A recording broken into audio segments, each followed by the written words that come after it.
En estos hechos, las autoridades involucradas pretenden demostrar resultados.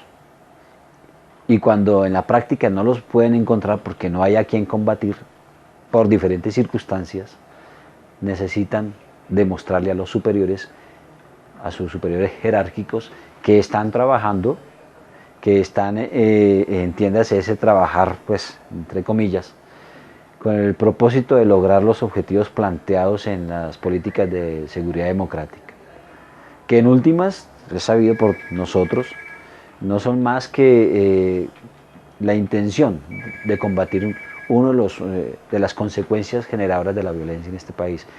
No podemos llamar que sea el resultado o que a raíz de esta situación en Colombia haya subdesarrollo, en Colombia haya pobreza, en Colombia no hayan oportunidades de estudio y de trabajo. Uno aquí tiene que ser muy concreto.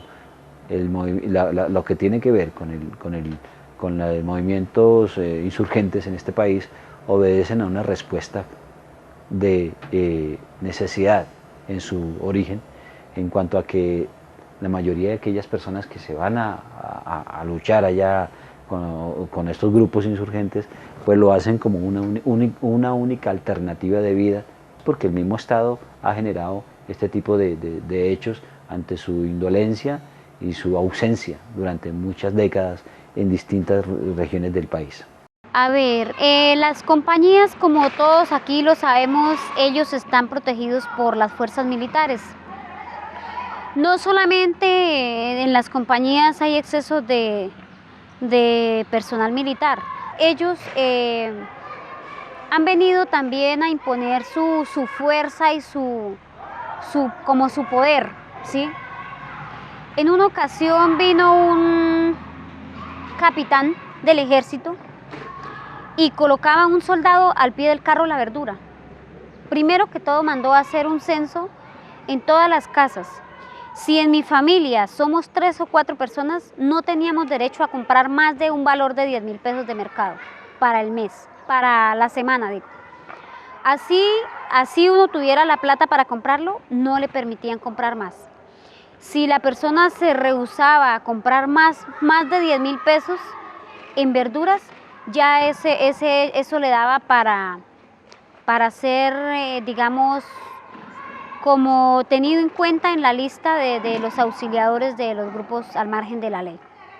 Vale la pena entonces resaltar el caso del homicidio de Roque Julio Torres, niño de 14 años, y de su padre Daniel Torres Arciniegas. Estos hechos se presentan en marzo 16 del año 2007, en la vereda del Triunfo del departamento de Casanare. Lo que hay que resaltar en este caso particular es que el niño Roque Julio Torres fue testigo presencial del homicidio de otra persona, a manos también de dichos integrantes del ejército, del joven Hugo Edgar Araque Rodríguez, ocurrido el 10 de diciembre del año 2005. Tanto a Daniel como a su hijo Roque Julio, en diferentes oportunidades fueron víctimas de acciones de persecución, de constreñimiento por parte de integrantes de dicha brigada, que los llevaron a colocar inclusive quejas por tortura y por maltrato contra los integrantes del ejército en esa brigada.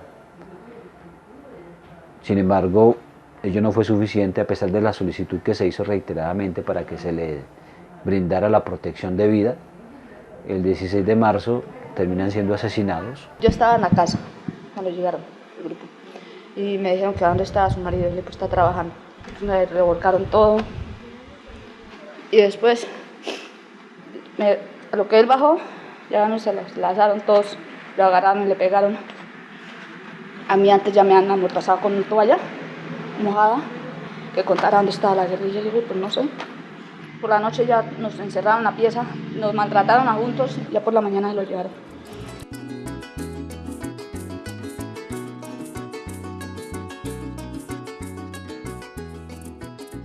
Era un líder, toda la gente lo respetaba mucho, lo quería, porque siempre estaba pendiente de la comunidad. Pues mi mamá le avisaron que lo habían capturado, fuimos a la brigada, averiguamos Ellos dijeron que había un muerto ¿qué? En la morgue del cementerio. Fuimos a mirar, sí, era él. Iban vestidos de guerrillero. Bueno, o sea, cuando llegó el grupo de ejército, cuando me pegaron, dijeron, nosotros la podemos desaparecer. Usted está sola aquí. Nadie se da cuenta. Nadie se entera quién la mató a usted. La podemos echar a un hueco y ahí queda. Hasta el momento de esos casos que tenemos debemos decir que en ninguno ha habido sentencia, estaban en un principio en manos de la justicia penal militar. Entiéndase que allí los procesos en donde están involucrados los oficiales o integrantes de la fuerza pública no es que se caractericen precisamente por su objetividad o por su imparcialidad. Desafortunadamente, allí lo que se ve es sobre todo la impunidad. Mientras estuvieron allí, pues los procesos fueron lentos, no se veía un accionar definitivo, o por lo menos que se ajustara a los hechos y a la verdad, no solamente a la verdad procesal, sino a la misma verdad histórica que debe ser la que en últimas reine pues, al final de cada uno de estos procesos como sentencias condenatorias.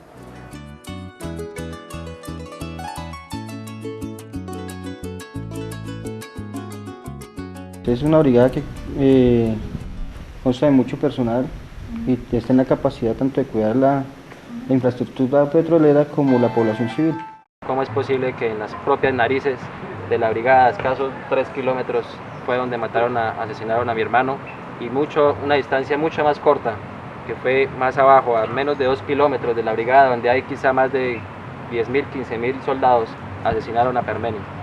No he tenido ni he escuchado comentarios de las autodefensas. De pronto, en un tiempo, de pronto lo pudieron haber vivido, pero durante un año para acá, lo que yo llevo acá, no he escuchado cuestión de autodefensas por este sector. Lo que sí he escuchado es que se han desmovilizado muchísimos. Están apareciendo en otros municipios los otros grupos ilegales al margen de la ley que ahora llaman Águilas Negras. Hace 5 años donde llegó un grupo de gente acá del municipio donde se desaparecieron 35 personas. Eso se dio en un mes. Un mes estuvieron para ellos llevarse la gente y no volver más.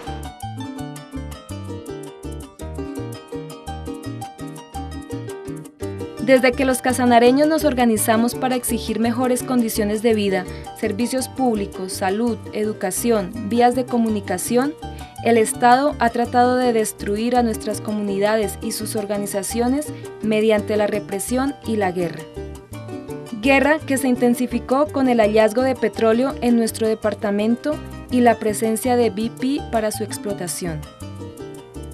Hoy, a pesar de quienes nos han querido destruir, mantenemos los principios y las reivindicaciones de las organizaciones sociales, las juntas comunales, la ANUC, ASOBEC, ACDAINSO, las asociaciones municipales de campesinos, quienes han defendido un casanare para sus habitantes. Nuestros planes de vida son parte de nuestra lucha histórica para que el aire, el agua, las tierras y en general todos los recursos de la naturaleza sean usados de manera racional para beneficio de todos los seres humanos y del planeta mismo y no para los intereses de unos pocos. El modelo petrolero que tiene Colombia, la política petrolera, es otro elemento que entra a explicar qué fue lo que pasó en Casanare. Y que cuando pensamos en qué va a pasar a futuro, pues no basta con que las comunidades se organicen allí, sino hay que pelear también contra la política petrolera a nivel nacional y obviamente a nivel internacional contra el modelo transnacional. Hay de derecho, debemos seguir luchando, unidos en uno solo los gremios y sindicatos, demostrando a pecho abierto que nunca nos han callado y que sabemos defendernos de aquellos seres malvados.